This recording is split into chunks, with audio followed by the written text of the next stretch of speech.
Merci, Frère Neville. Que le Seigneur te bénisse. Restons debout un instant pendant que nous prions. Inclinons maintenant la tête. Tous ceux d'entre vous qui aimeraient qu'on ait une pensée pour eux dans cette prière, levez la main et dites « Ô Dieu, me voici ». Dieu très saint et plein de grâce, nous amenons devant toi ces gens avec leurs requêtes. Ils ont demandé qu'on ait une pensée pour eux. Et Seigneur, ma main aussi est levée. Tu connais nos besoins.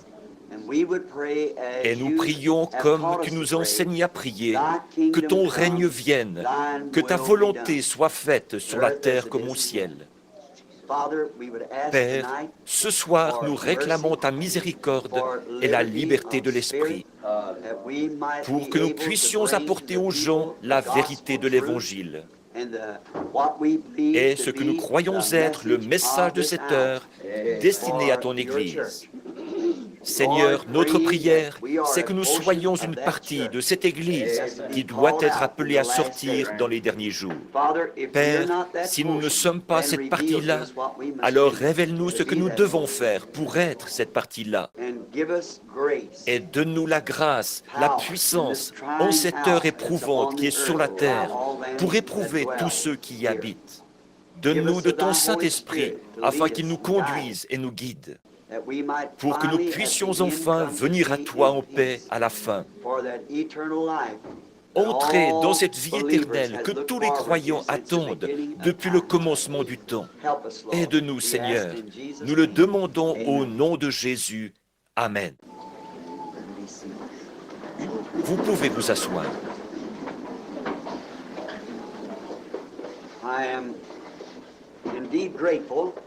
Je suis vraiment reconnaissant du privilège d'être ici ce soir,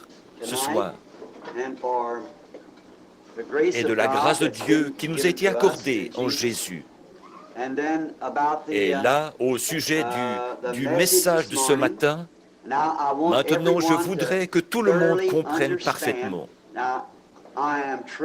Bon, je mets ma confiance en Dieu que ce n'est pas encore cette heure-là, voyez. Mais le message est la vérité. Le message est vrai. Si cette heure, ce n'est pas maintenant, elle va venir un jour ou l'autre, elle va venir. Et ça y ressemble tellement à cette heure-là que je me suis senti comme Paul autrefois qui a déclaré « Sans rien cacher, je vous ai annoncé tout le conseil. » Vous voyez, tout ce qui doit se faire. Il y a quelque chose que j'ai fait ce matin, une chose que je regrette d'avoir dite. J'ai mentionné le nom d'un frère qui, je pense, est dans l'erreur. Je n'aurais pas dû faire ça. Je ne mentionne jamais le nom des personnes.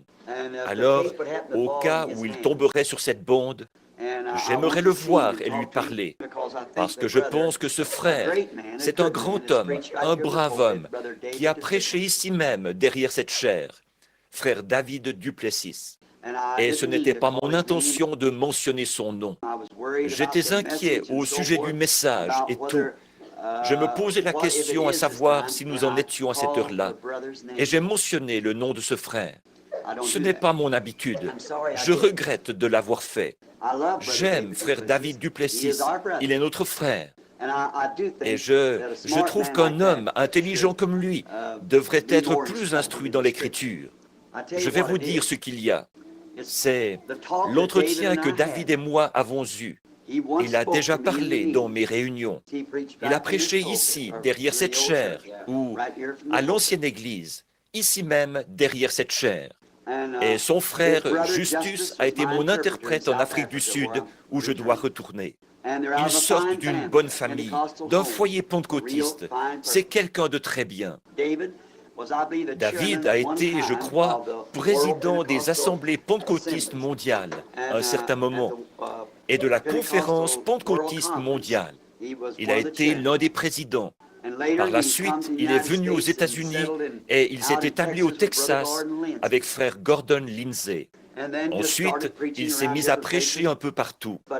Mais ce qu'il y a eu, l'erreur, je pense, que notre précieux frère a commise, ce qui peut m'arriver à moi ou à n'importe qui d'autre, c'est qu'il s'est mis à fréquenter les gens de la haute. Il parlait constamment de l'université de Princeton et des endroits où on l'invitait. Il pensait qu'il faisait ce qui était juste, alors qu'en fait, il était en train d'alimenter la machine. Vous voyez? Et avec quelle allégresse! Et ce n'est pas tout. Il y a aussi les hommes d'affaires du plein évangile, ceux qui parrainent mes réunions dans le monde entier. Vous voyez? J'aime ces hommes, vous voyez? Mais je ne suis vraiment pas d'accord avec eux quant au principe ils ont abandonné les principes sur lesquels ils s'étaient fondés. Et maintenant, ils deviennent comme n'importe quelle autre organisation, comme n'importe quoi, voyez? Ce qu'il y a, c'est qu'ils ne cherchent pas à rester pentecôtistes.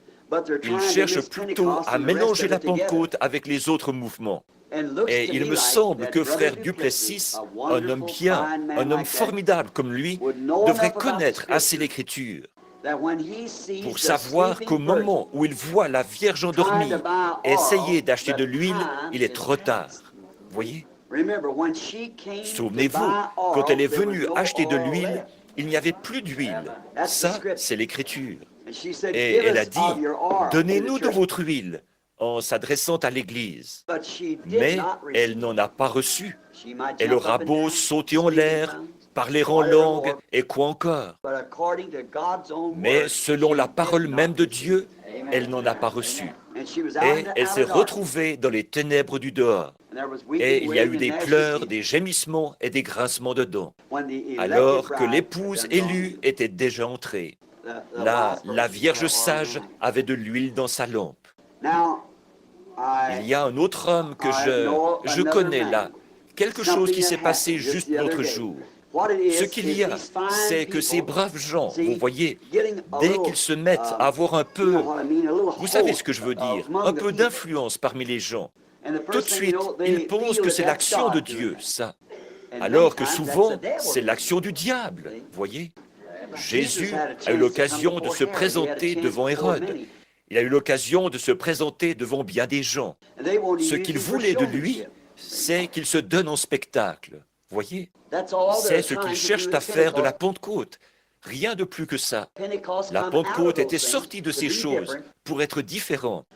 Et comme un cochon à son bourbier et un chien à ce qu'il a vomi, elle y est retournée tout droit. Et elle est maintenant entrée dans le conseil œcuménique. Voyez, c'est malheureux, c'est honteux.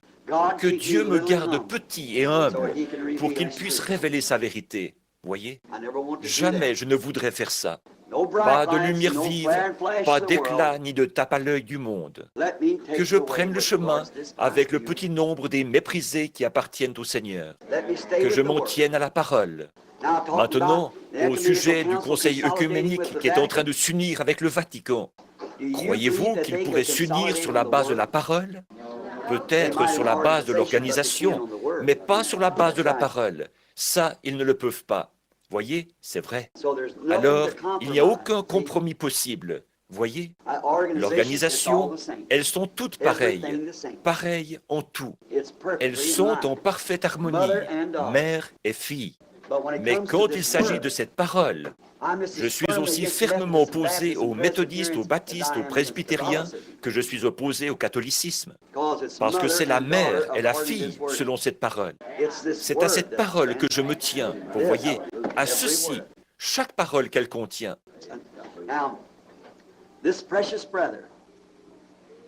Donc ce précieux frère, lui et sa femme sont de mes amis proches. Beaucoup d'entre vous ont vu le magazine. Or, comment ce précieux frère, envoyé de Dieu, a-t-il bien pu laisser sa femme? Quelqu'un lui avait dit qu'elle ressemblait à Jacqueline Kennedy. Alors, elle s'est fait faire une coupe tout à rebrousse-poil, une de ces énormes coiffures et tout. Qu'est-ce qu'il y a? C'est qu'elle fréquente continuellement cette sorte de gens-là. Et finalement, si un homme bon prend une femme mauvaise, soit qu'elle devienne une femme bonne, soit que... Je veux dire, si un homme bon prend une femme mauvaise, soit qu'elle devienne une femme bonne, soit qu'il devienne un homme mauvais. Montre-moi qui tu côtoies, je te dirai qui tu es. Voyez? Qui se ressemble, s'assemble. Tenez-vous éloignés de ce qui brille. L'autre jour, je suis descendu dans une mine, tout au sommet des montagnes, à la frontière entre l'Arizona et le Mexique. Frère Sussman, qui est ici, et moi, nous y étions ensemble. Je suis entré là-dedans et j'ai délogé des morceaux de... Ça ressemble tout à fait à de l'or. Mais le seul indice qui permet de reconnaître que ce n'est pas de l'or, c'est que ça brille plus que l'or. Ça brille. Et l'or, ça ne brille pas, ça rayonne. Voyez? Et le nom qu'ils donnent à ça, c'est l'or du Sa. Ça ne vaut même pas autant que la pierre dans laquelle ça se trouve. Ça s'appelle de la pyrite. Je pense que dans les hommes de science prétendent que l'eau et les acides qui ont suinté, toutes ces choses ne se sont pas infiltrées assez pour que ça durcisse et que ça puisse alors devenir de l'or.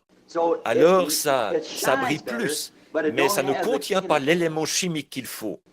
Et c'est comme ça pour beaucoup de ce semblant de christianisme, vous voyez. Ça brille comme Hollywood, mais l'Église, elle rayonne de par l'Évangile. Maintenant, il y a une sœur là. Billy vient de me montrer ça, qui a eu la gentillesse d'aller chercher le magazine Life, la photo, de la faire agrandir, celle des 7 anges, et de me la faire envoyer. C'est cette photo-ci. Et maintenant, si vous remarquez ici, au moment où ça s'en est allé, où c'est remonté, après que les anges eurent apporté leur message, c'était en forme de pyramide, exactement ce que je vous avais annoncé 3 mois avant que ça arrive. Comment ce serait? Pas vrai? Et l'ange qui se distinguait des autres, avec ses ailes de côté, vers l'arrière, déployées vers l'arrière. Vous vous souvenez de lui? J'avais dit qu'il avait la tête en venant à cette vitesse. Vous en voyez même les ailes, là, n'est-ce pas? Et voilà l'ange, là, exactement tel que ça avait été annoncé. Or, il n'y a que Dieu qui peut faire ça. Et on a une autre photographie ici d'une femme qui a déclaré, souvent les gens disent, dans le discernement, je dis, cette personne est recouverte de l'ombre de la mort, d'une ombre noire. Alors les gens disent, eh bien, c'est lui qui dit ça. Vous voyez, ça, ce sont les gens qui ne peuvent pas aller jusqu'au bout, qui ne peuvent pas voir ce qu'il en est. Ils peuvent pousser des cris avec vous, ils peuvent parler avec vous, mais quand il s'agit de vraiment croire de tout leur être, corps et âme, ça, ils ne le peuvent pas. Donc, mais vous voyez, si Dieu est là-dedans, en train de déclarer la vérité, nous sommes au dernier moment de l'histoire. Nous sommes à la fin de l'histoire du monde. Elle se termine. Un jour, il n'y aura plus de temps. Dieu confirme tout, tant sur le plan spirituel que sur le plan scientifique. Quand je disais, dans mes jeunes années, une colonne de lumière, ça ressemblait à une étoile. Combien s'en souviennent? Autrefois, on appelait cela une étoile. Quand c'est apparu ici, sur la rivière, qu'il a dit, comme Jean-Baptiste, envoyé. Finalement, donc, c'est ce qui est descendu, et on en a pris la photo. Nous en avions une ici, quelque part. Oui, on me dit qu'elle est là-bas, dans le coin. Je ne la vois pas d'ici. La preuve scientifique que c'est la vérité. Bon, et pour ce qui est de dire que les gens étaient recouverts d'une ombre, bon, ici, il y avait une femme. En voici la photo. Voilà, celle-là est normale, semblable à n'importe quelle autre photo, comme celle qu'on aurait prise avec un appareil. J'avais dit, une personne se posait des questions à ce sujet. J'avais dit à cette femme, vous êtes recouverte de l'ombre de la mort. Vous avez un cancer. Il y a une ombre noire. Elle s'est tournée et elle a pris la photo. Cette femme est venue en témoigner. Elle est peut-être même ici ce soir, c'est bien possible. Je ne sais pas. Voyez? Maintenant, voici la femme, recouverte d'une espèce de capuchon noir. Très bien. Alors, voilà la preuve scientifique que c'est la vérité.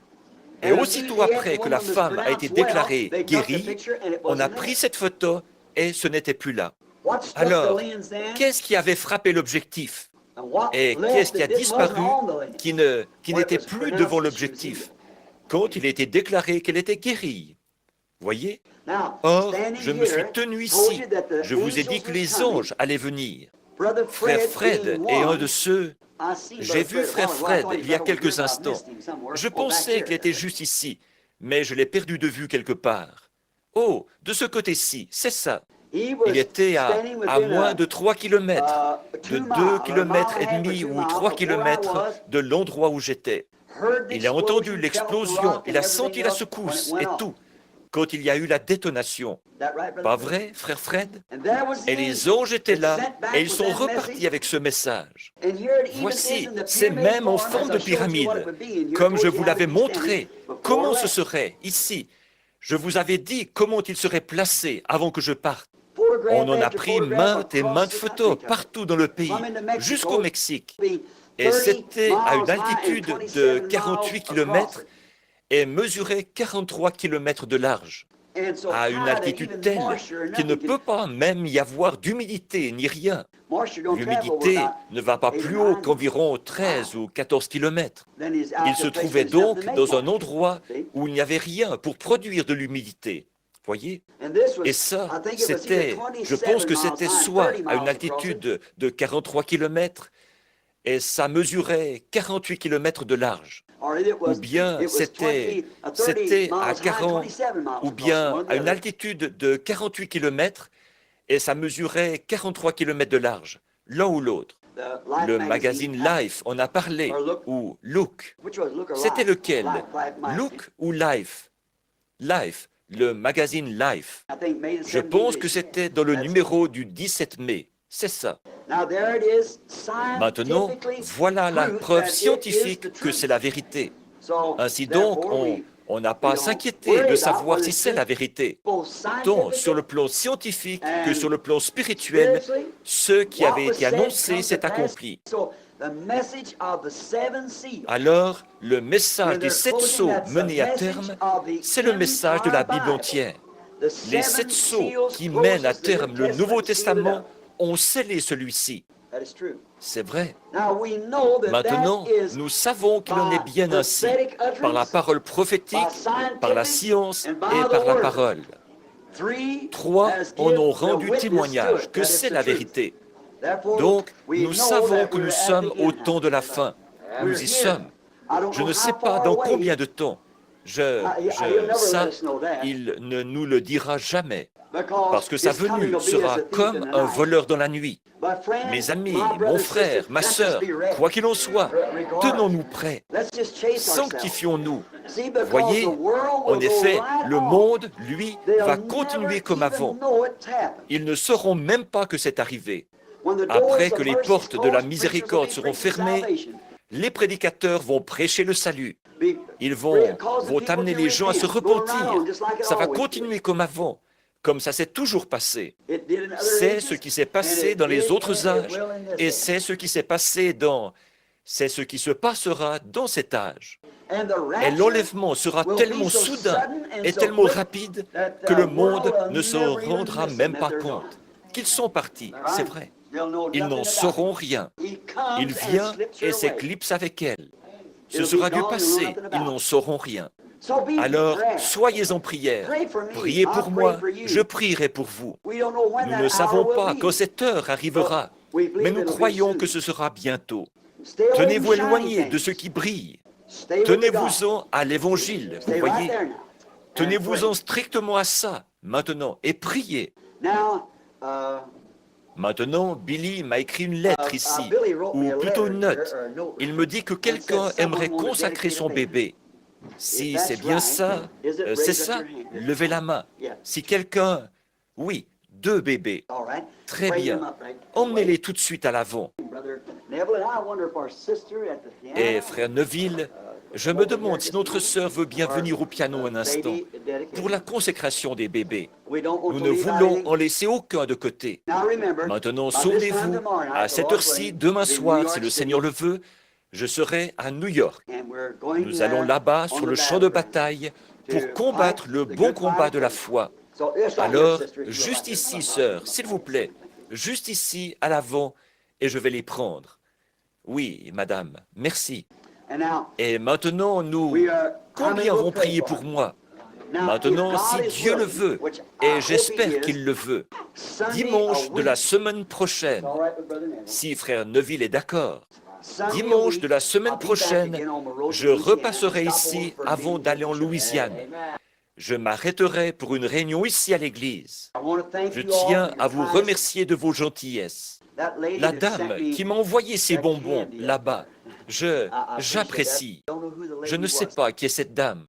C'est quelqu'un qui m'a envoyé une boîte de bonbons et des petits gâteaux saupoudrés de cannelle. C'était vraiment, vraiment délicieux. J'en ai encore l'estomac bien garni. Je vous remercie. Vous pensez que ces petites choses-là n'ont pas beaucoup d'importance? Bien au contraire. Ce sont de petites marques d'affection. Et plusieurs personnes remettent des petits cadeaux, gages d'amour. Ils montrent ça à Billy Paul, ce qu'ils donnent et tout. Ils me parviennent, vous voyez. Vous ne savez pas combien j'apprécie. Que Dieu vous bénisse. Je m'en souviens, vous voyez. À combien plus forte raison lui s'en souvient-il? Toutes les fois que vous avez fait ces choses aux plus petits de mes enfants, c'est à moi que vous les avez faites. Voyez? Or, on fera miséricorde à qui aura fait miséricorde. Maintenant, nous avons ici de gentils petits-enfants. Pourriez-vous, j'aimerais que vous restiez là pour qu'on chante, amenez-les après. Très bien, vous, les frères, avancez-vous ici un instant. Oh, voilà la première, une paire de petits yeux bruns qui me regardent, avec un beau grand sourire. Une petite fille, quel est son... Sharon Rose. C'est un grand nom, ça, pour moi. En souvenir de ma petite fille qui est décédée. Vous lui avez donné ce nom avant qu'elle naisse. Si c'était une petite fille, vous alliez l'appeler Sharon Rose. C'était assuré. Vous savez quoi? Je ne sais pas si vous le savez ou non. Si ma femme était ici, probablement qu'elle en perdrait presque connaissance. C'est une robe du même genre que celle que ma petite fille portait à sa consécration, la petite Sharon Rose. Celle-ci sera peut-être, puisse celle-ci vivre, alors que Dieu a repris la mienne. Quel est votre nom de famille? Madame, êtes-vous d'ici, de cette ville? De Chicago. Frère et sœur Goodman, que Dieu vous bénisse. Vous savez, ma petite Sharon lui ressemblait. Je ne pense pas qu'il y ait ici quelqu'un qui se souvienne d'elle, de comment elle était. Elle avait des petits yeux bruns comme ça, comme sa mère. Une petite fille très mignonne, avec les cheveux foncés. À peu près, quel âge a le bébé? 5 mois. Elle avait 8 mois quand Dieu l'a rappelée à lui. Je l'ai revue peu de temps après. Vous connaissez l'histoire. Vous l'avez à la maison, sur bande. Sharon Rose, ça vient de la parole. J'ai inversé la rose de Saron. Il avait besoin d'une petite fille comme elle sur son autel, alors il l'a reprise, voyez? Et je serai de nouveau avec elle. Puisse votre petite Sharon vivre assez longtemps pour accomplir la vie qu'elle aurait vécue ici sur terre. Et puisse-t-elle être avec vous dans la gloire, de même que je crois que ma petite Sharon sera avec moi. Bonjour, voyez, vous parlez d'une petite fille affectueuse. Regardez-moi ça. Elle est tout sourire. Inclinons la tête. Dieu bien-aimé, alors que je tiens ce petit trésor, une petite Sharon Rose, tu sais, Seigneur, à quoi je pense dans mon cœur. C'est pourquoi je n'ai pas besoin de l'exprimer. Béni soit le Seigneur Dieu qui donne ces petits bijoux à nos cœurs. Bénis cette famille Goodman. Puissent les parents être honorés, et ils le sont, d'avoir un tel bijou dans leur foyer. Puisse-t-elle demeurer dans leur foyer, Seigneur. Et s'il y a un lendemain, fais d'elle une femme honorable pour demain. Et maintenant, Seigneur Dieu, en obéissance au mandat que tu nous as donné par ton exemple, tu as pris les petits-enfants dans tes bras, tu les as bénis, et tu as dit, laissez venir à moi les petits-enfants. Et ils m'amènent leur bébé, à moi qui suis ton serviteur, car tu as déclaré que tes serviteurs devaient poursuivre ton œuvre. Et il y a ici tes serviteurs, frère Neville, frère Capps et moi. Et maintenant, Seigneur Dieu, des bras du Père et de la Mère, nous te donnons la petite Sharon Rose Goodman, que nous consacrons pour une vie de service au nom de Jésus-Christ. Amen. Que Dieu vous bénisse. 5 enfants à part elle, comme c'est charmant. Que Dieu vous bénisse, frère Goodman. Que Dieu vous bénisse, sœur Goodman. Et que le Seigneur bénisse la petite Sharon. Bonjour, frère. Voyons un peu. Arnett, c'est ça. Vraiment? William Arnett? Jacques William Arnett. C'est un gentil garçon. Vous savez, nous avons déjà des choses en commun, lui et moi. Le nom, et puis nous séparons nos cheveux de la même manière. Vous voyez? C'est un gentil garçon. Jimmy, je pense que c'est comme ça que vous l'appelez. Jacques? Alors, c'est Jacques, très bien. Je me demande si je vais pouvoir le prendre dans mes bras. Je ne sais pas. Eh bien, Jimmy, nous sommes de vrais copains. Tu le sais, n'est-ce pas? Très bien. Inclinons la tête. Seigneur Dieu, tu as béni ce foyer, la famille Arnett, avec ce gentil petit garçon. Et je te prie de bénir son père, sa mère, ses bien-aimés. Ils sont chrétiens. Quel dur combat son père a livré pour se débarrasser de la cigarette et de différentes choses. Un jour, c'est venu par un « Ainsi dit le Seigneur ». Il a été comme la femme qui a persisté, déterminée à arriver là-bas. Lui, son commerce allait mal et tout semblait aller mal. Mais il a quand même pris une partie de son argent et il a attendu d'un entretien à l'autre jusqu'à ce qu'un matin cela arrive. Il croyait que cela arriverait. Maintenant, il amène ce petit garçon, tu l'as béni en le lui donnant. Oh Dieu, c'est le fruit de leur union. Je bénis ce petit Jacques William Arnett au nom de Jésus-Christ. Donne-lui une longue vie. Fais de lui un homme digne de ton évangile pour demain, s'il y a un lendemain. Et finalement, dans le royaume qui doit venir, puissions-nous y être ensemble. En tant que tes serviteurs, nous lui imposons les mains et le consacrons à Jésus-Christ pour cette vie de service. Amen. Que Dieu vous bénisse. Que Dieu vous bénisse, frère. Vous en avez encore 2? Ce sont les mêmes. Très bien. Je crois que tu pourrais presque me soulever, au lieu que ce soit moi qui te soulève. Celui-ci, c'est Alfred et Al et Marthe. Faisons voir à l'Assemblée. J'aime qu'ils voient les enfants. Je trouve que, quand ils sont petits et jeunes, ils sont mignons. Maintenant, imposons-leur les mains. De même, Dieu Tout-Puissant, nous, tes serviteurs, nous imposons les mains à ces enfants. Le petit frère et la petite sœur du petit garçon qui vient d'être consacré. Nous leur imposons les mains pour leur consécration des bras du Père et de la Mère.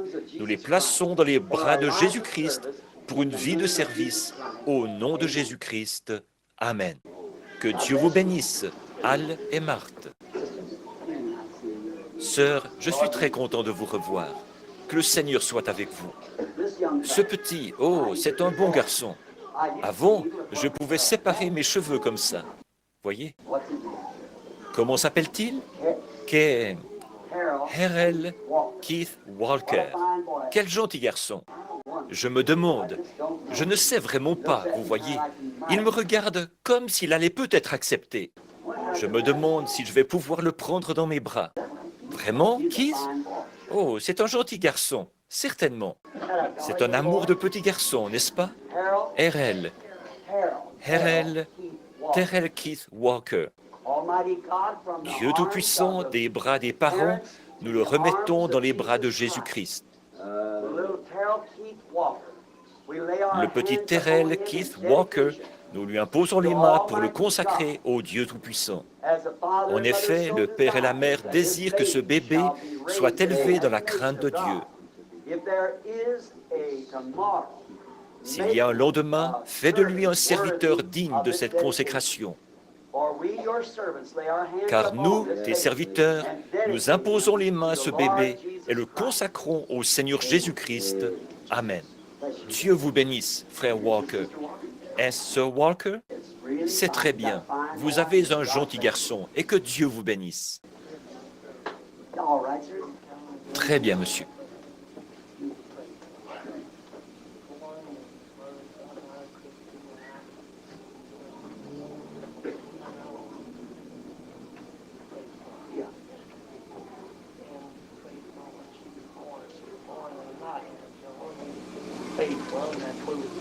Cette petite fille, frère Grimsley, notre Granby, je mélange les noms. Je connais un frère Grimsley et j'ai toujours dans l'idée, frère Granby amène cette petite fille. Et à sa naissance, elle avait une grosse nodosité au visage. J'ai prié pour elle et la nodosité a disparu. Et maintenant, ils veulent prier parce que... Est-ce que les parents sont chrétiens? Ils ne sont pas chrétiens. Et ils craignent qu'un mauvais esprit soit en train de prendre possession de cet enfant. Et ils veulent qu'il s'en aille. Prions. Seigneur Jésus, sur cette jeune enfant penchée sur l'autel, tu as manifesté ta grâce envers elle en faisant disparaître une nodosité tumorale de sa bouche. Maintenant, un mauvais esprit cherche à prendre la vie de cet enfant. Nul doute que tu pourrais utiliser cette petite fille et que tu projettes de le faire. Mais Satan essaie de contrecarrer ton plan.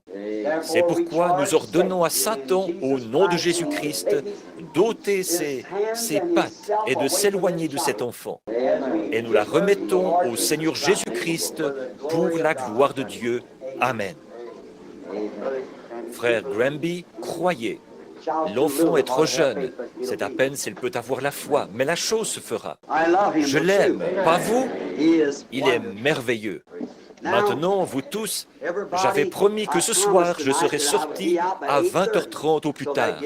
Alors, ça me donne une demi-heure. Bon, là, je ne sais pas. Il se pourrait que je termine un petit peu plus tard que ça. Mais maintenant, je suis content de voir frère Dow ici ce matin. Et je ne sais pas où est passé l'autre homme. Mais ce matin, si notre frère a un sosie, là, il y avait un homme assis au fond qui lui ressemblait comme deux gouttes d'eau. Je me suis dit, lequel est frère Dow? Je regardais d'un côté puis de l'autre et j'avais l'intention de le mentionner, mais j'étais tellement absorbé dans le message. Vous savez, frère Dow, vous n'avez pas changé du tout. Je suis si content de le voir dans cet état-là. Tout dernièrement, j'ai reçu un appel longue distance de Tucson. On me demandait de prier de nouveau pour lui. Il lui était encore arrivé quelque chose. Frère Dow a, je pense, soit 90 ou 91 ans. Il a 90 ans, je crois, ou 91 ans. Alors, le corps s'épuise. Mais de nombreux malheurs atteignent le juste, mais de tous, l'Éternel le délivre. Et à un moment donné, quand le corps en est au point où il ne peut plus tenir, je sais que notre frère tient une main. Même s'il n'était plus qu'une motte de terre, Dieu a promis de le ressusciter au dernier jour. Et j'en suis si reconnaissant. Je me souviens de frère Dow, quand il est descendu dans le baptistère ici, pour être baptisé au nom de Jésus-Christ. Il n'avait même pas de vêtements de baptême, mais il voulait aller de l'avant quand même. Et Dieu a fait grâce à cet homme. Pensez un peu. Il a dépassé de 20 ans le temps que Dieu lui avait fixé. Voyez, c'est bien la grâce, ça. Et l'autre jour encore, il était étendu là avec un arrêt du cœur et une crise cardiaque, vous voyez, en plus. Et de voir que Dieu a guéri cet homme et l'a relevé instantanément. Et je crois que depuis, son médecin est mort. C'est bien ça, je comprends. Oui, même le médecin, un médecin juif qui le soignait et tout, et qui m'avait parlé de lui dans le couloir, est maintenant décédé. Voyez? Oh, combien qu'il est profond ton amour au Seigneur, qu'il est grand ton amour. Maintenant, nous avons ici quelques mouchoirs sur lesquels nous allons prier dans quelques instants. Mais je voudrais parler un peu de la foi. Et ensuite, nous verrons comment le Seigneur conduira ce que nous ferons après. Eh bien, laissons simplement tout ça entre ses mains. C'est ce qu'il y a de mieux à faire. Oh, d'être assis ensemble dans les lieux célestes. J'ai parlé à quelques-uns de mes amis aujourd'hui, après être sortis du Blue Bar là-bas. Et j'ai dit, allez-vous rester pour le service? Oui. J'ai dit, vous devrez probablement conduire jusqu'à minuit ou 1 heure. Ils prévoient arriver chez eux vers 6 heures du matin. Ça fait un long trajet. Souvenez-vous, ce sont des humains et il leur arrive d'être fatigués, comme moi. Ils ont un long trajet à faire pour se rendre au Tennessee et un peu partout. Que le Seigneur les bénisse. Je pourrais dire tant de choses, ça prendrait tout le temps que j'ai. Mais je n'ai pas très souvent l'occasion de vous voir, et je ne sais trop pourquoi, mais j'aime beaucoup vous parler. Mais si je n'arrive pas à vous dire tout ce que je pense de vous ici, voyez, je tiens à dire à ces frères, certains d'entre eux ont annulé leur réunion. Frère Jackson, qui était ici ce matin, a donné cette belle interprétation d'une langue inconnue dans laquelle un frère avait parlé, et qui confirmait ou attestait que c'était de Dieu. Avez-vous remarqué? Il n'a jamais dit que ce n'était pas faux. Il n'a jamais dit qu'il n'en était pas ainsi. Il nous a avertis qu'il fallait écouter. C'est tout. Voyez? Donc, frère Junior était ici ce matin. Il avait annulé sa réunion. Et j'ai cru comprendre que d'autres frères des autres églises, de Sellersburg, ici, et frère Raddle, il était ici ce matin. Je ne sais pas s'ils sont ici ce soir ou pas. Bien, ils sont de nouveau ici ce soir. Eh bien, que le Seigneur vous bénisse, frère Raddle. Et vous, il n'y a pas moyen d'exprimer vraiment ce que je pense, mais peut-être. Eh bien, quand nous serons de l'autre côté, je veux m'asseoir pendant 10 000 ans avec chacun de vous, vous voyez? À ce moment-là, vous voyez, nous parlerons de tout ça. Et pendant que la moisson est mûre et que les ouvriers sont peu nombreux, travaillons d'arrache-pied, car peut-être y a-t-il un pêcheur tout près.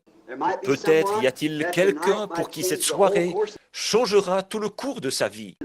Et si ce n'était pas encore cette heure-là ce matin, peut-être que c'est ce soir que se fermeront les livres. Souvenez-vous, pas un seul de plus n'entrera une fois que ces noms auront été rachetés. Avant, maintenant, écoutez tous très attentivement, avant que je lise l'Écriture. Tous ceux qui devaient être rachetés, Dieu a mis leur nom dans le livre de vie de l'agneau avant même que le monde ait été créé. Combien savent ça? C'est l'Écriture.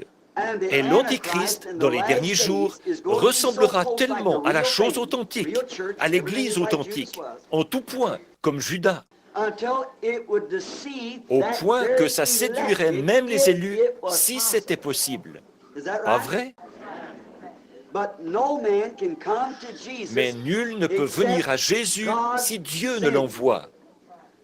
Et tous ceux que Dieu lui a donnés viendront à lui. Et quand il prend ce livre, le dernier nom, vous voyez, tous ceux de l'âge de Luther, il les a fait sortir. Tous ceux de l'âge de Wesley, il les a fait sortir. Tous ceux des différents âges, de l'âge pentecôtiste, il les fait sortir. Ils sont de ce côté-ci. Ils ne seront pas jugés avec les autres. Ils seront enlevés. Et alors, quand sera sorti le dernier nom qui avait été écrit dans le livre de vie de l'agneau immolé avant la fondation du monde, quand ce dernier nom aura été racheté, alors son œuvre est terminée. Il s'avance pour prendre possession de ceux qu'il a rachetés. Cela fait saigner notre cœur. Mais si ça continuait encore 1000 ans, il n'y aurait pas un seul racheté de plus. Et nul ne peut être racheté à moins d'avoir été inscrit dans le livre de vie de l'agneau avant la fondation du monde. Qui sont-ils? Je ne sais pas. Personne d'autre ne le sait. Vous voyez, Dieu seul. J'ai confiance que notre nom, à chacun de nous, a été mis dans ce livre. Si le mien y est, je serai là-bas, c'est sûr et certain. S'il n'y est pas, je ne serai pas là-bas, c'est tout. Vous voyez, vraiment, ça dépend de Dieu, tout simplement. Cela ne dépend ni de celui qui veut, ni de celui qui court, mais de Dieu qui fait miséricorde. Voyez? Maintenant, abordons la parole là, avec tout le respect et la sincérité possible. Je trouve que c'est une chose que nous devons faire, vous voyez? Cessons toutes ces sottises. Soyez respectueux, sincères. Je remarque que les confessions qu'il y a parfois, à la télévision, quand ils ont présenté cette réunion de Billy Graham, je n'ai rien contre Billy Graham. Or, là-bas, en Californie, cet homme a prêché un merveilleux message le dernier soir. Il a prêché exactement la même chose que ce que j'ai prêché ici il n'y a pas longtemps, sur Daniel. Tu as été pesé dans la balance et tu as été trouvé léger. Combien ont vu ça? Beaucoup parmi vous, je suppose.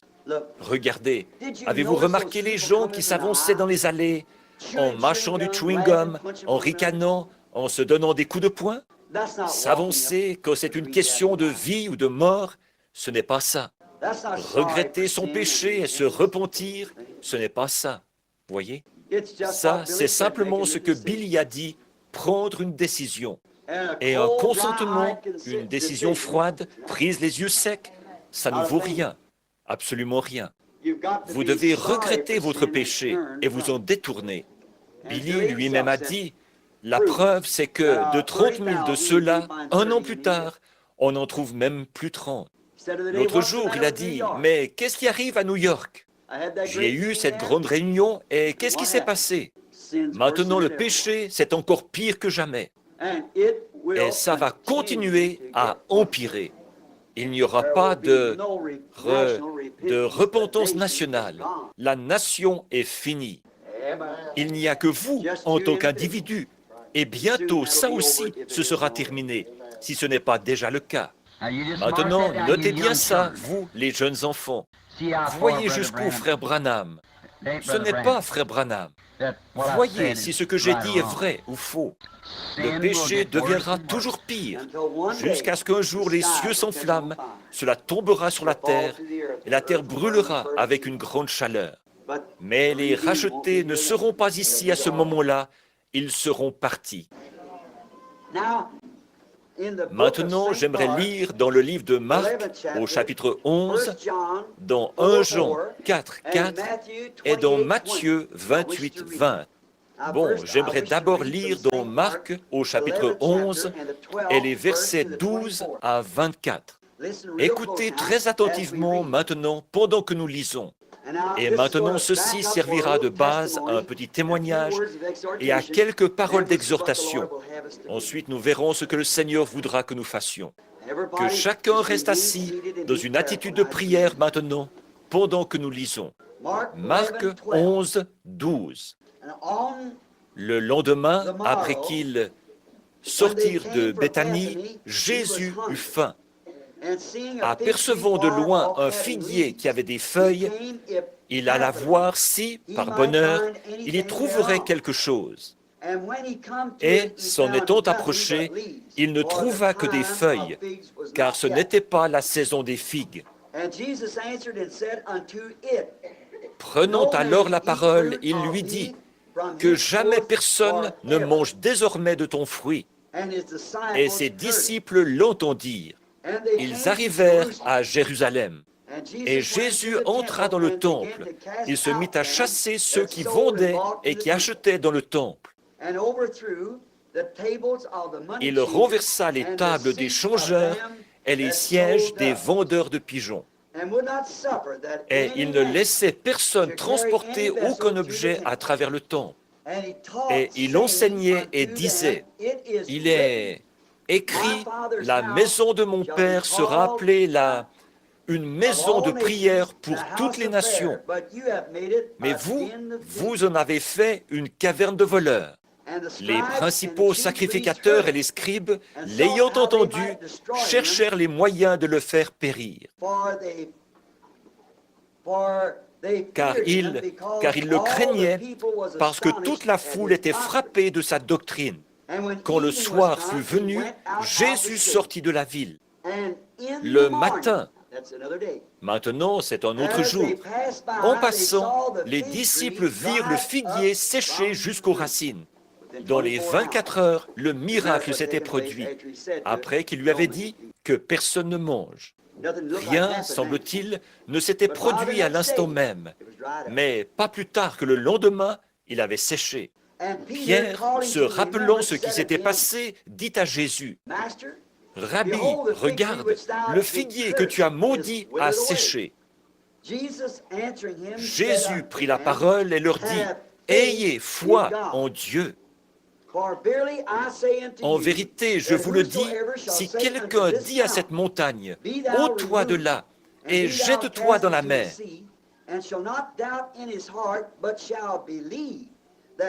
et s'il ne doute pas en son cœur, mais croit que ce qu'il a dit arrive, cela lui sera accordé.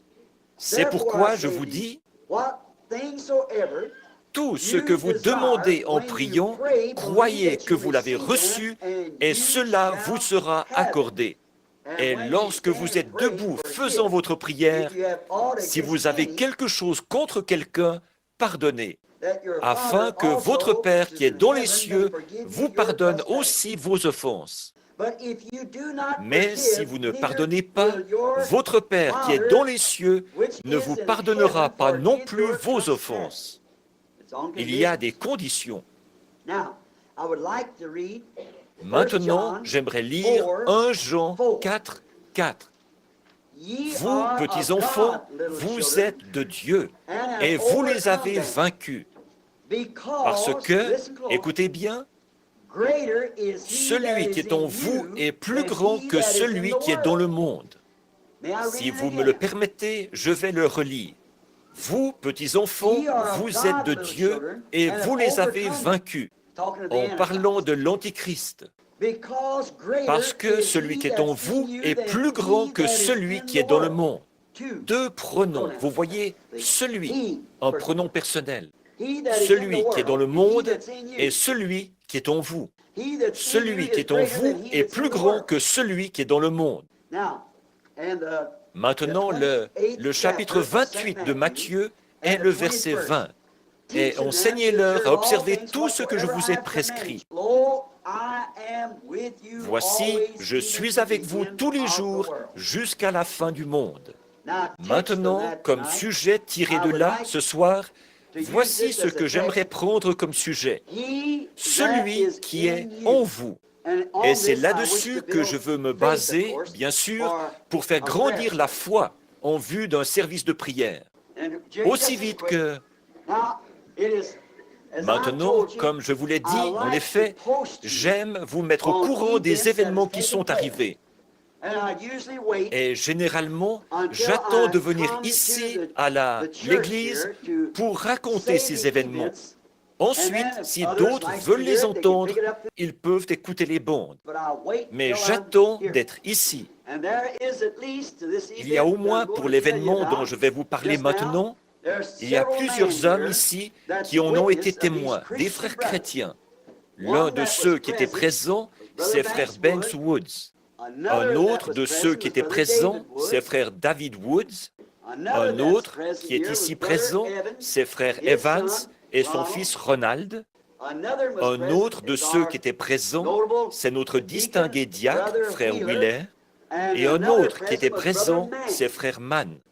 Est-ce que frère Mann est ici, de New Albany, un prédicateur méthodiste que j'ai baptisé dernièrement au nom de Jésus-Christ? Lui aussi, il était là quand c'est arrivé. Depuis un certain temps, quelques années, j'avais un lourd fardeau sur la poitrine dans mon cœur. J'avais comme l'impression d'avoir fait quelque chose de mal. Et j'ai examiné ma vie maintes et maintes fois pour voir ce qui n'allait pas. Seigneur, si j'ai fait quelque chose de mal, alors tu n'as qu'à me révéler ce qui ne va pas, et j'irai mettre la chose en ordre. Mais rien ne m'était révélé. Je disais, est-ce que j'aurais blessé quelqu'un? Est-ce que j'aurais omis de faire quelque chose? Est-ce que je lis assez? Est-ce que je prie assez? Et je lisais et je priais et je disais, révèle-le-moi. Est-ce que j'aurais fait du mal à quelqu'un, quelque part? Si oui, je vais mettre la chose en ordre. Tu n'as qu'à me le montrer. Je ne veux pas ce fardeau. Et ces 5 dernières années, depuis que j'ai quitté le champ de mission, j'ai eu un fardeau continuel dans mon cœur. Je suis allé dans les montagnes, je suis allé au bord de la mer, Je suis allé partout et j'ai prié et prié et prié, mais ça ne me lâchait pas. J'ai envisagé toutes les possibilités en me demandant si j'avais fait quelque chose, mais ça ne me lâchait toujours pas. C'était comme si j'étais captif. Ce qui est très étrange, c'est que ça se soit dissipé au moment où ce message a été apporté. Vous voyez, celui de ce matin. Maintenant, est-ce que c'était Dieu qui attendait à cause de ceci? Je ne sais pas.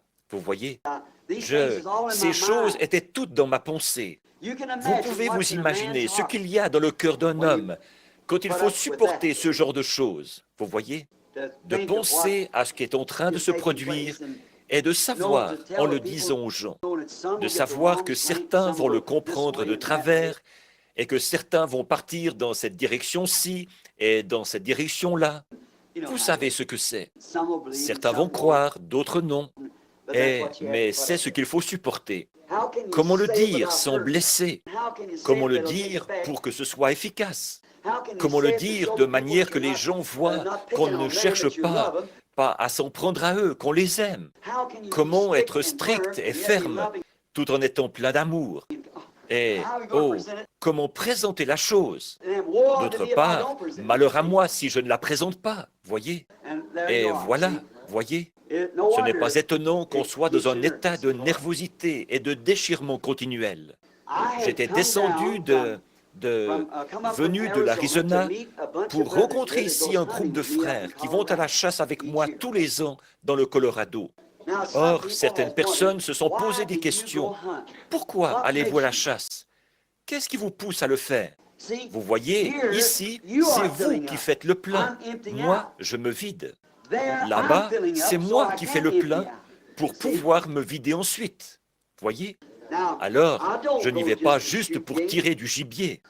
Allons donc, les gens, n'importe qui ici, parmi ceux qui vont avec moi, sait que je passe à côté de centaines de pièces de gibier. Je n'y touche même pas. Bon, il n'y a pas longtemps, j'avais commencé à tirer du gibier pour les hommes d'affaires chrétiens. Quand ils venaient là-bas et qu'ils disaient « Billy, attrape-moi un mâle, attrape-moi une femelle, attrape-moi un wapiti, attrape-moi ceci, cela, autre chose », je partais et je tirais du gibier à droite et à gauche. Le Seigneur m'aidait à voir et à dépister le gibier et, étant assez bon tireur, à les toucher. Et eux, ils restaient assis là à discuter affaires. Puis le Seigneur m'a dit de ne plus faire ça. Et je m'en suis voulu de l'avoir fait. Alors je lui ai promis que je ne le ferai plus. Non, j'ai dit, si c'est urgent, que quelqu'un en a besoin, je le ferai. Mais s'ils n'en ont pas besoin, je ne le ferai pas. Ces hommes-là, ils ne manquent pas d'argent pour s'acheter du bœuf et tout. Alors, pourquoi est-ce que je le ferais? Laissez l'animal vivre si vous n'avez pas l'intention de l'utiliser. Donc, j'y vais simplement pour être seul.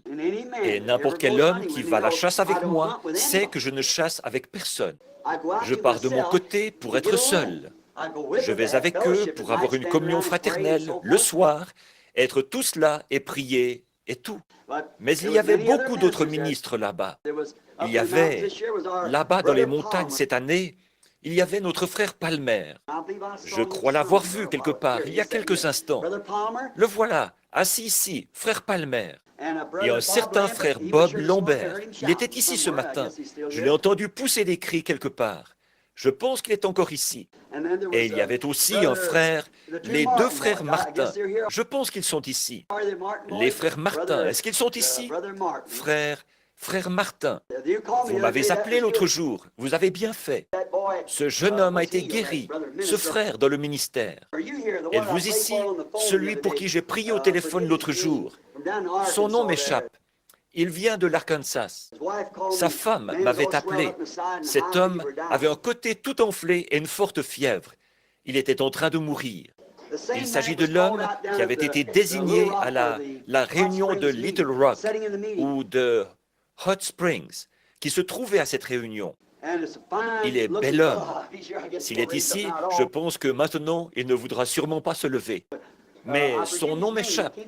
Je n'arrive pas à me rappeler son nom. Blair, frère Blair, quelqu'un. Bon, eh bien, il se trouvait à la réunion de Little Rock. Combien était à, je veux dire, à celle de Hot Springs? Combien étaient à cette réunion? Et le Saint-Esprit a désigné ce jeune homme et lui a dit que le diable essayait de l'amener à me renier, à dire que j'étais un faux prophète. Et cet homme a attesté que c'était la vérité. Vous voyez ce que le diable était en train de faire? Cet homme ne consulte pas les médecins. Il n'est pas d'avis qu'on doive consulter les médecins. Mais Satan savait que cette maladie allait le frapper et qu'à ce moment-là, il pourrait le faire mourir. Voyez? Donc, il essayait de l'amener à me renier. Et le Saint-Esprit, dans sa grâce, l'a désigné et lui a dit de ne pas faire ça. Et cet homme m'était inconnu. Il l'a désigné, lui a dit de ne pas faire ça. Et l'autre soir, sa femme m'a appelé en disant, « Frère Branham, je crois qu'il est en train de mourir. » Elle a dit, « Il est tout enflé. Et avec la fièvre qu'il a, il est presque hors de lui. » Et elle a dit, la dernière chose qu'il a dite, c'est, « Appelle Frère Branham. » J'ai dit, « Avez-vous quelque chose? Votre sac à main avec un mouchoir dedans? » J'étais à Tucson, elle était en Arkansas. Et j'ai dit, « Avez-vous quelque chose ?» Elle a dit qu'elle avait, je crois, son foulard. J'ai dit, « Bon, posez votre main sur ce foulard et tenez le combiné de l'autre main. » Et j'ai prié, j'ai demandé à Dieu d'être miséricordieux et de repousser cet ennemi. Et elle est allée poser le foulard sur cet homme. Le lendemain matin, c'est lui qui m'a appelé. Alors, environ 24 heures plus tard, ou même moins, notre précieux frère, je ne l'ai pas encore vu ce soir, frère Roy Robertson. À un moment donné, vous savez, frère Roy était un homme plutôt militaire. S'il est ici, j'espère qu'il comprendra. En effet, je ne condamne pas ça. Mais tout est strict. Il était sergent à l'armée, vous savez, et forcément qu'on prend un peu l'habitude de faire affaire avec les hommes comme ça se fait dans l'armée. Bon, les choses spirituelles, c'est pour les autres, pas pour lui. Mais le Seigneur l'a épargné, il serait mort. On l'avait laissé pour mort pendant longtemps. Le Seigneur l'a guéri. Depuis, il a toujours suivi fidèlement. Mais il ne connaissait rien de toutes ces choses spirituelles, ni des visions. Et il n'y a pas longtemps, beaucoup sont au courant de la vision qu'a eue frère Roy, avant même que j'aille là-bas, et où il m'a vu debout sur la montagne, là, dans cette lumière, et une voix est sortie de moi. Cela a enlevé tout doute à frère Roy. Et l'autre soir, il était frappé à un point tel par la maladie, avec une fièvre tellement forte et tout. Le médecin lui avait donné des médicaments et autres, mais ça ne lui faisait aucun bien. Il en était même au point où il ne pouvait même plus bouger. Ses jambes et tout étaient comme paralysés. Ce brave frère, le pauvre, il avait été mis en pièces par un éclat d'obus provenant d'un 88 allemand. Et c'était simplement, je pense que tout son détachement avait été tué, tous sauf lui. Et l'explosion l'avait mis en pièces. Et savez-vous ce qui est arrivé? J'ai dit à sa noble épouse, sœur Robertson, elle a dit, j'ai dit, avez-vous quelque chose avec vous? Elle a dit, j'ai un mouchoir sur lequel vous avez déjà prié. Allez le chercher. J'étais à Tucson, elle a posé sa main dessus, j'ai prié, réprimé ça et j'ai dit, sœur Robertson, ça va disparaître. Quelque chose venait de me dire, ça va disparaître, dis-le. Et moins d'une demi-heure plus tard, la fièvre avait disparu. Il était à la cuisine, il cherchait quelque chose à manger. Voyez? Voici ce que j'essaye de dire. Ne perdez jamais confiance. Ne laissez pas Satan vous dire du mal de moi, parce qu'il y en a beaucoup. Mais gardez cette confiance, parce que si vous ne le faites pas, ça n'arrivera pas. Ne regardez pas à moi en tant qu'homme. Je suis un homme, je suis plein de fautes. Mais regardez à ce que je dis à son sujet, à lui. C'est de lui qu'il s'agit. Pendant que nous étions dans le Colorado, vous voyez, pendant que nous étions là-bas, nous y sommes allés, le temps avait été très sec. Le gibier était rare. Le Seigneur avait béni frère Wheeler. Il lui avait donné un beau trophée. Et nous nous en réjouissions vivement. C'était la première fois qu'il allait chasser dans les bois, et le Seigneur l'a béni. Et moi, j'avais abattu un beau trophée, celui que j'attendais depuis 20 ans, que je guettais. Frère Banks et moi, ça faisait longtemps que nous le poursuivions. Et quand J'avais ajusté ma carabine dans une région chaude et de l'avoir emportée dans une région froide, alors le fût a gonflé, bien que le mécanisme ait été assis sur une couche de résine. Alors la balle a dévié de plusieurs pouces et l'animal qui se trouvait entre les arbres a été touché au mauvais endroit. S'il avait été touché plus bas, l'animal aurait été tué sans cruauté, en une seconde. Mais il a été touché tellement haut, là, qu'il a fait un bond, et on aurait dit qu'il était tombé, comme ça. Billy était avec moi, et il a dit « touché ». Je pensais la même chose, mais quand nous sommes arrivés sur place, ce n'était pas le cas. Il a dit « tu as touché un arbre ». J'ai regardé de haut en bas, mais il n'y avait pas de marque sur l'arbre. Ensuite, je suis parti à sa recherche. C'est alors qu'il y a eu un signe, un avertissement. Il y avait presque 100 hommes juste au-dessus de nous. Frère Palmer et les autres en sont témoins. Et frère Evans aussi, c'est vrai, il y était. Frère Welch Evans et son garçon Ronnie. Je crois que je les ai nommés tout à l'heure. De nombreux hommes étaient montés par groupes au-dessus de nous, à ce qu'on appelle le camp des vaches. C'est là que logent les cow-boys et qu'ils font leur tournée à cheval pour garder les bœufs séparés. Moi-même, dans le temps, je m'installais dans ce camp-là, je rassemblais le bétail et je gardais les bêtes séparées. Et donc, là-bas, il y avait une centaine d'hommes. Mais tout le monde sait que dans cette contrée-là, quand on annonce un blizzard, il faut partir immédiatement. C'est pour ça que frère Palmer et les autres sont partis tôt. C'est parce qu'ils n'avaient qu'une transmission à 3 vitesses à leur voiture et qu'il fallait qu'ils partent de là. En effet, par ce temps, quand on est là-bas, il se pourrait qu'on y reste pendant des semaines. Alors on a annoncé, il va y avoir un blizzard. La météo, les journaux, la radio.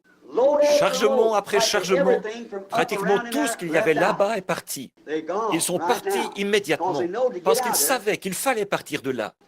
Mais mes frères avaient un permis qui donnait le droit de tuer 2 cerfs, alors ils ne voulaient pas partir. Donc j'ai dit, eh bien, nous allons rester. Mais j'avais une réunion environ 6 jours plus tard, et il fallait que je retourne à Tucson. Donc, ma petite épouse, nous sommes mariés depuis 22 ans. Et pendant 20 ans, chaque fois, le jour de notre anniversaire, je me suis trouvé là-bas. Ça tombe toujours cette date-là. Alors, il y a un petit coin où je vais toujours prier. Ça ressemble à l'endroit où je l'avais emmené. Vous savez, j'ai fait un petit quelque chose, vous savez. Je n'avais pas assez d'argent pour faire les deux, une partie de chasse et mon voyage de noces. Alors, comme voyage de noces, j'ai en quelque sorte emmené ma femme dans une partie de chasse. Alors, nous étions dans l'État de New York, et je me rappelle l'avoir soulevée pour l'aider à passer par-dessus les troncs et tout, pour arriver à un certain endroit. Et j'ai un petit coin là-bas, je pense toujours à elle quand j'y vais au moment de notre anniversaire. Le 23 octobre, là-bas, c'est la saison de la chasse. Et depuis 20 ans, je n'ai pas été à la maison, je suis toujours là-bas. Alors, ce jour-là, c'était notre anniversaire. Et frère Mann, j'ai dit, maintenant, si vous, frère, j'ai dit autour du feu ce matin-là, maintenant, si, ou plutôt ce soir-là, si vous voulez rester, maintenant, souvenez-vous, il se pourrait que nous soyons ici pendant 1 mois. En effet, j'ai vu tomber 6 mètres de neige en peu de temps, en une nuit. Vous êtes là-bas, voilà, il fait très beau et sec. Et le lendemain matin, il y a une épaisseur comme ça de neige, plus haut, peut-être plus haut que votre tente. Et donc, j'ai dit, alors, vous restez là jusqu'à ce que ça fonde. Donc, vous êtes de 25 à 30 kilomètres à l'intérieur d'une région sauvage. Et donc, j'ai dit, si c'est une situation d'urgence, alors, bien sûr, on envoie des hélicoptères et on vous sort de là. Mais généralement, il faut, si personne n'est en danger de mort, il faut attendre là-bas. Donc, tout le monde file dès qu'ils entendent cette émission, ou plutôt ce bulletin de météo. Donc, nous étions là-bas et j'ai dit, maintenant, prenez une décision. Si vous voulez rester, je suis ici pour chasser avec vous. Je vais appeler ma femme pour lui dire « Bon anniversaire ». Mais j'ai dit, et en même temps, nous irons acheter des provisions, parce que nous serons peut-être forcés de rester ici. Déjà, nous n'avions plus de pain. Et je ne veux plus voir de crêpes avant un bon bout de temps. Plus de crêpes. J'en mangeais depuis environ 21 jours au Canada, et j'en avais vraiment eu ma ration. Et donc, je voulais acheter du pain. Alors, ils ont dit qu'ils voulaient rester. Donc, il n'y avait rien à faire, rester. Mais frère Mann et moi, nous sommes partis, nous sommes descendus et j'ai acheté les provisions. J'ai appelé ma femme, mais il n'y avait pas de réponse. Pas de réponse.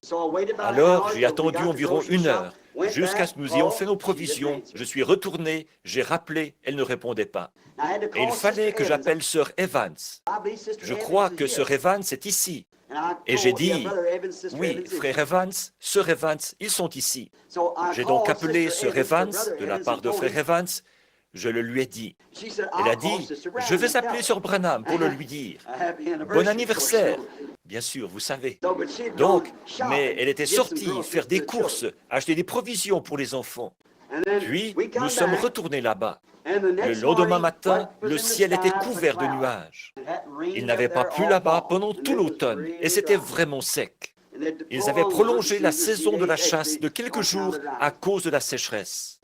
Eh bien, ce matin-là, j'ai dit aux frères, maintenant, à la première goutte de pluie qui tombera, au premier flocon de neige, au premier grésil, ou quoi que ce soit, retournez au camp à toute vitesse. Parce que moins de 15 minutes plus tard, vous ne pourrez plus voir votre main devant vous.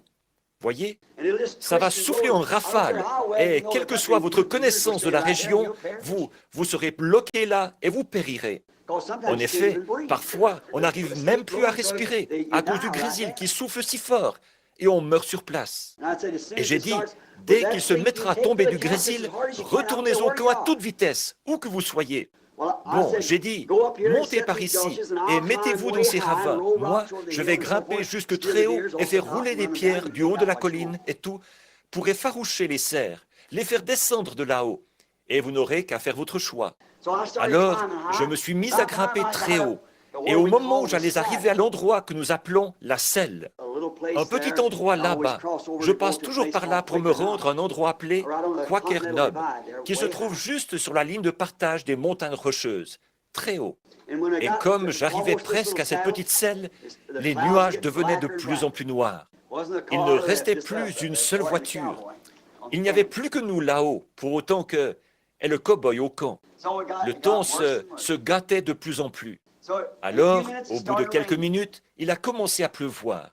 Eh bien, j'ai pris mon fusil et je l'ai mis sous ma veste pour éviter que la lunette se couvre de buée et que le fût soit mouillé, au cas où je rencontrerais un ours ou quelque chose comme ça en revenant. Alors, je tenais mon viseur comme ceci et je me suis assis quelques instants sous un arbre. J'étais assis là et je priais. J'ai dit, Seigneur Dieu, tu es le grand Jéhovah et je t'aime. Que d'expériences j'ai vécues. J'ai montré aux frères, à frère Palmer et aux autres, les différents endroits. L'endroit où cet aigle, vous savez, je l'ai vu s'élever ce jour-là, vous savez, et comment... C'est dans ces endroits-là que toutes ces choses se sont produites, là-bas. Il y a quelque chose qui me touche de très près, là-bas. J'ai vécu tant d'expériences extraordinaires avec mon Seigneur, là-haut dans ces montagnes. Alors, on ne peut tout simplement pas aller là-bas sans le voir. Il est partout. Et donc, pendant que j'étais assis là, le grésil s'est mis à tomber. Et le vent a soufflé en rafale, comme ça. Je me suis dit, je connais le chemin pour descendre, mais je ferais mieux de partir d'ici tout de suite. Alors je me suis dit, en regardant vers le bas, je ne voyais même plus ce qu'il y avait en contrebas. Avec ces nuages qui tourbillonnaient et tournoyaient et ce grésil qui soufflait. Et voilà, c'était le blizzard. Ce qui avait été annoncé depuis plusieurs jours, qu'il allait y avoir un violent blizzard. Frère Tom est ici. Frère Tom Simpson, qui venait du Canada, avait entendu le bulletin de la météo et on lui avait déconseillé de traverser cette partie du pays à cause de ses prévisions qui disaient « Il va y avoir un blizzard ». Où es-tu, frère Tom? Je pense que, oui, juste ici. Et ce blizzard allait venir. Tout le monde s'était préparé pour ça. Eh bien, j'ai remis mon fusil sous ma chemise, comme ceci, ma chemise rouge, et je me suis mis à redescendre de la montagne. Je marchais et j'étais à environ 800 mètres de la selle. Et oh là là, il y avait de gros flocons de neige comme ça, et le vent en rafale sur la montagne qui soufflait. Je ne voyais plus ce qu'il y avait en contrebas.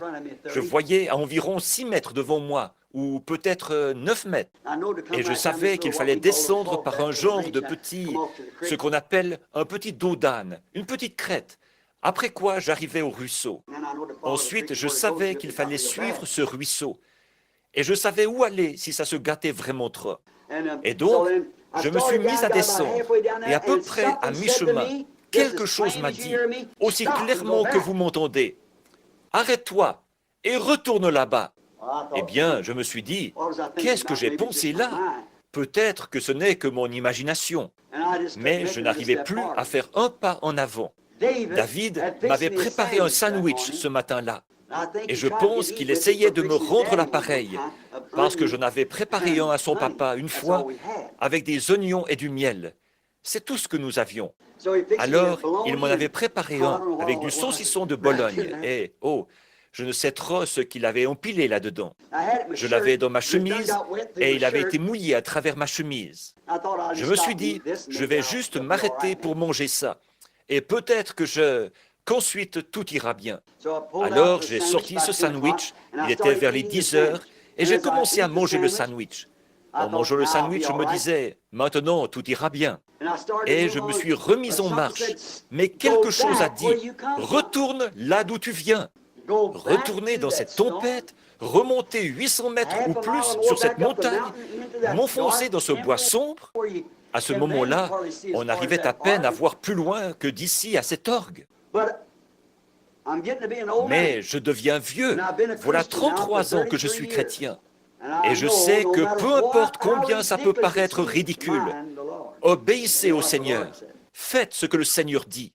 J'ai fait demi-tour et je suis reparti vers la selle en avançant à tâtons. Oh, le grésil devenait de plus en plus violent. Il faisait de plus en plus sombre. Je me suis assis là et j'ai de nouveau mis ma veste comme ceci, ou ma chemise sur le viseur. Je me suis assis. Je me suis dit, qu'est-ce que je fais ici? Pourquoi revenir ici? J'ai attendu quelques minutes. Au moment où j'allais me relever, et aussi clairement que je ne pourrais jamais souhaiter l'entendre, une voix a dit, je suis le Créateur des cieux et de la terre. Je produis les vents et la pluie. J'ai enlevé mon chapeau.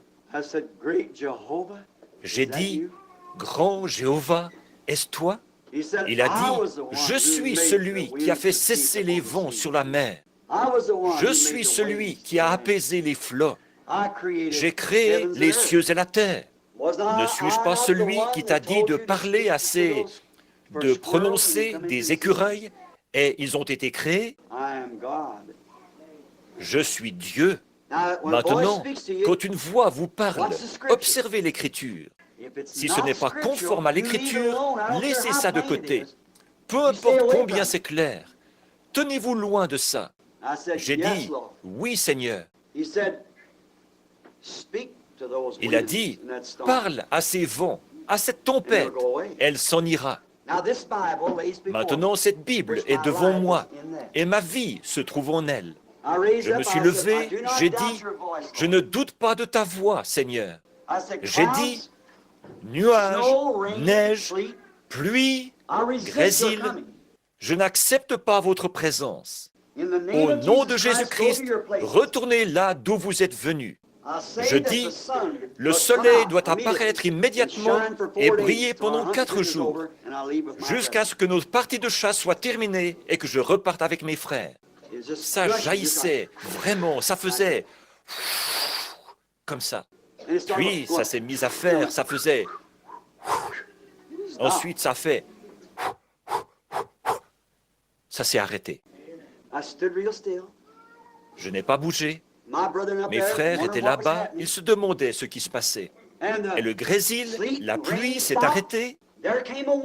Un vent est descendu dans les montagnes en tourbillonnant. Il a soulevé les nuages. Et l'un est parti de ce côté, à l'est, au nord, à l'ouest, au sud. Quelques minutes plus tard, le soleil brillait, agréablement chaud. C'est la vérité. Dieu sait que c'est la vérité. Je suis resté là, debout, à regarder autour de moi. J'avais enlevé mon chapeau, je regardais. Vous dites, tout mon corps était engourdi. J'ai pensé, le Dieu de la création, tout est entre ses mains. Qu'est-ce qu'il est en train de me dire? J'ai ramassé mon fusil, j'ai essuyé le viseur et j'allais repartir, redescendre la colline. Et quelque chose m'a dit, pourquoi ne pas venir te promener avec moi dans cette région sauvage, marcher avec moi? J'ai dit, oui Seigneur, de tout mon cœur, ce serait l'une des choses les plus formidables que je puisse faire, de marcher avec toi.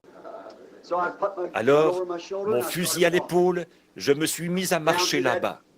Je marchais au milieu de ces arbres vierges où jamais une hache n'avait été utilisée. Et alors, en marchant dans ces sentiers où passe le gibier, la pensée m'est venue. Je crois que je vais monter à l'endroit où... Hier, c'était notre anniversaire.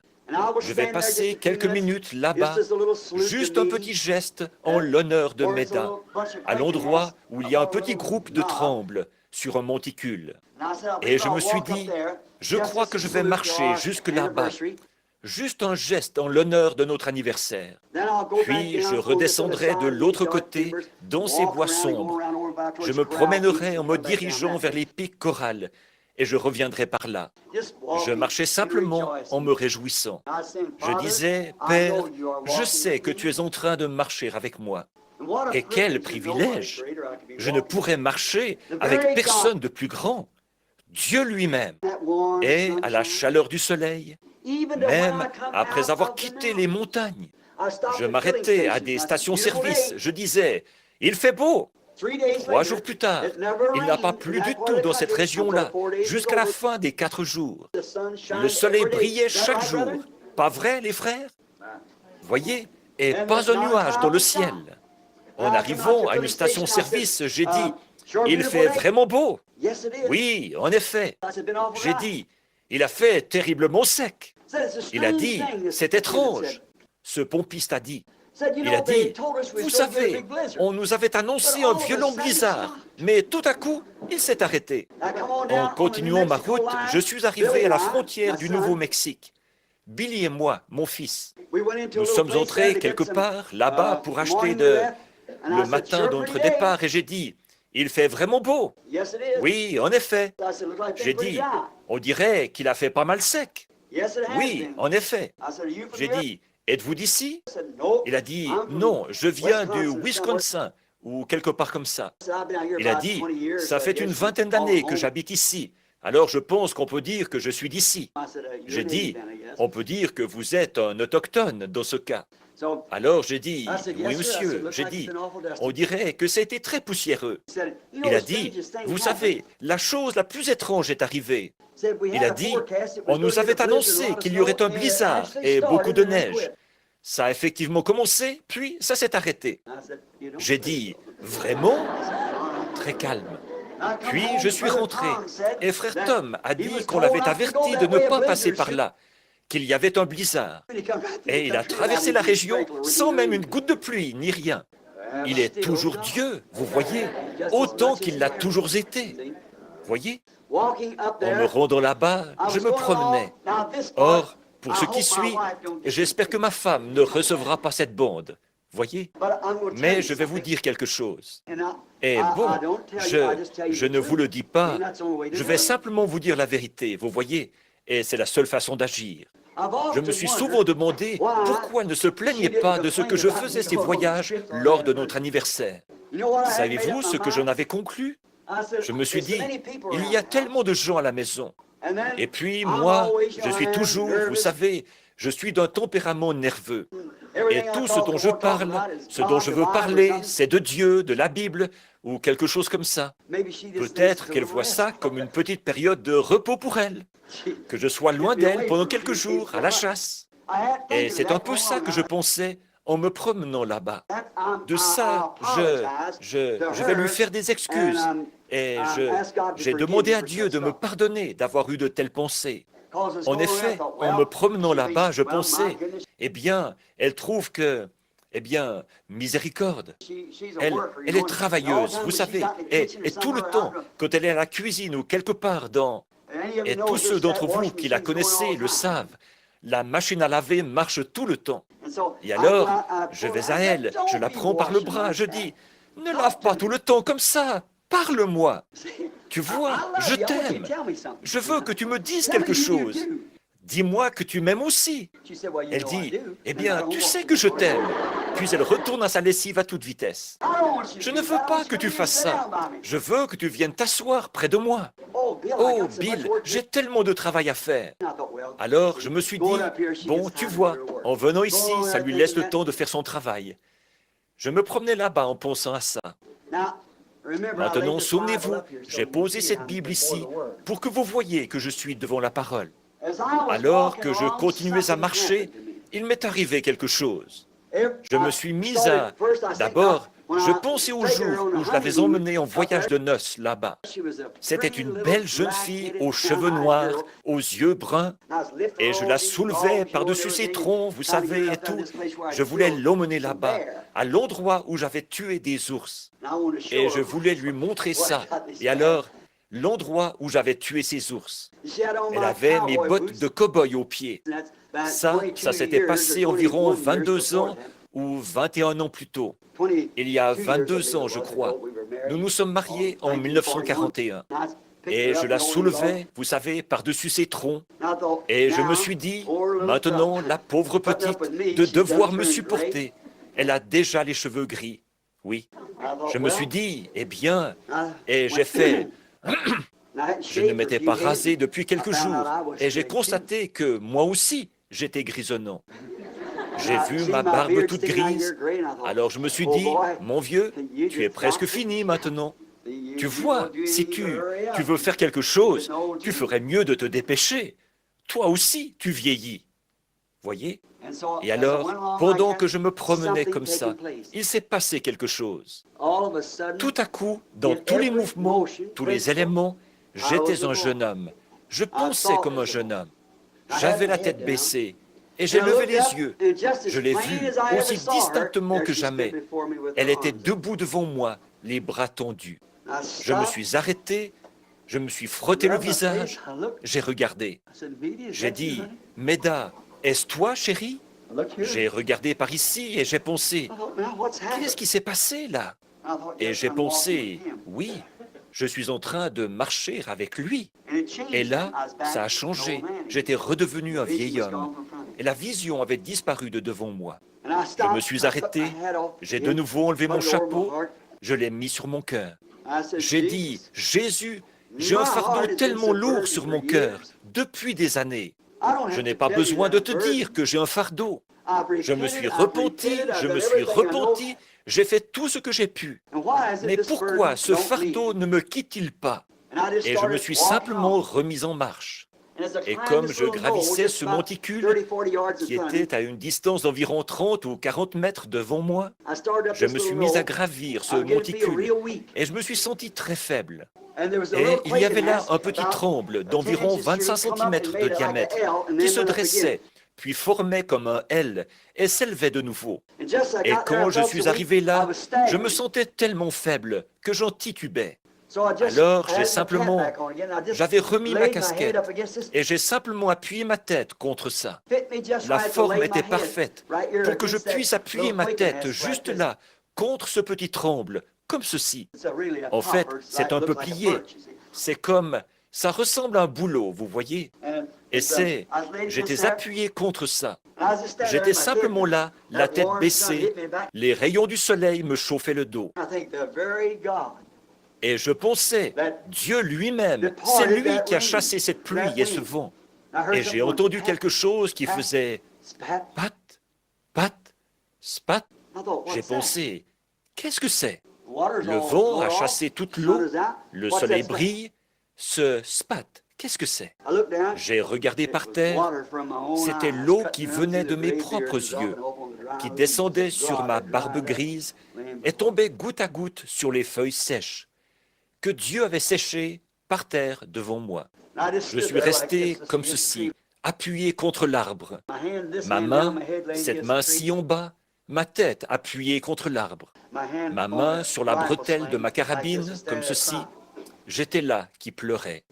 J'ai dit, « Ô Dieu, je ne suis pas digne d'être ton serviteur. » Et j'ai dit, « Je suis désolé, j'ai fait beaucoup d'erreurs. Ce n'était pas mon intention de faire des erreurs, Seigneur. Tu as été si bon vers moi. » J'avais les yeux fermés et j'ai entendu quelque chose qui faisait stomp, stomp, stomp, stomp. J'ai levé les yeux et juste devant moi, 3 cerfs venaient vers moi. Et je me suis dit, voilà celui de frère Evans, celui de frère Woods, voilà les 3 cerfs, vous voyez, exactement ce que je cherche. À ce moment-là, la pluie s'était évaporée. J'ai tendu le bras pour saisir ma carabine.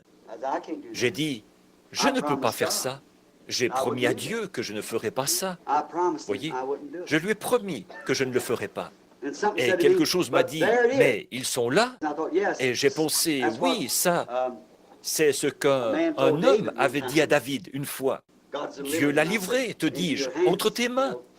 Vous savez, le roi Saül. Et Joab lui a dit, il a dit, tue-le, il est couché là. Il a dit, que Dieu me garde de toucher à son oint. Et ces cerfs étaient là, en train de me regarder. J'ai pensé, ils ne peuvent pas se sauver. Il est impossible pour eux de se sauver. Ils sont à moins de 30 mètres de moi. Et j'ai cette carabine. Je suis ici, et voilà 3 cerfs. Non, je ne peux pas le faire. Je ne peux vraiment pas le faire. C'était une biche et 2 grands faons. Alors, vraiment, je ne pouvais pas prendre ma carabine. J'ai dit, je ne peux pas. Je n'ai pas bougé. Je suis resté là, tout simplement. J'ai dit, je ne peux pas le faire, parce que j'ai promis à Dieu que je ne le ferai pas. En fait, ces frères-là, ils n'ont pas besoin de ces cerfs. Voyez, je ne peux pas faire ça. Je ne peux vraiment pas le faire. Et cette biche s'est approchée. Maintenant, écoutez, une centaine d'hommes avaient cherché à leur tirer dessus pendant 4 ou 5 jours. Effarouchés, au premier signe, en voyant du rouge, et moi, j'avais une chemise rouge, une casquette rouge. Au premier signe, ils s'éclipsent. Mais ils restaient là, tous les 3, à regarder droit vers moi. J'ai dit, « Mère, prends tes bébés et va-t'en dans les bois. Tu es entre mes mains. Ta vie est entre mes mains, mais je ne vais pas te faire de mal. J'ai promis à Dieu que je ne le ferai pas. » Voyez? Elle s'est rapprochée. Elle me regardait. Tous, ils se sont rapprochés jusqu'à ce qu'ils soient arrivés si près qu'ils auraient presque pu manger dans mes mains. Le vent soufflait directement sur eux. Alors, elle a fait demi-tour, a fait quelques pas, tous les 3. Et la voilà qui revient, qui s'avance directement vers moi. Je n'ai pas bougé, je suis simplement resté là. J'ai dit, allez, va-t'en dans les bois. Moi aussi, je les aime. Vis. Tu vois, ta vie est entre mes mains, mais je vais t'épargner. Tu ne pourrais pas te sauver, tu le sais. J'aurais pu les tuer tous les 3 en 1 seconde environ, ou en tout cas en 3 secondes, juste le temps de faire feu. Et ils n'auraient pas pu se sauver, ils étaient là, tout près de moi, voyez. Et j'ai dit, je vous épargne, allez, vivez.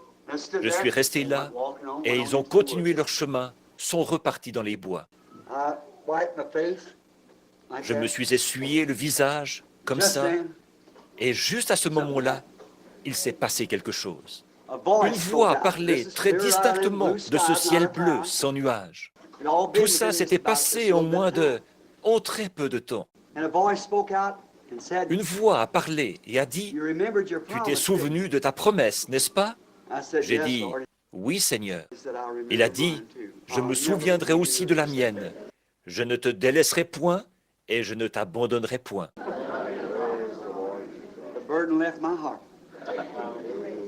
Le fardeau a quitté mon cœur.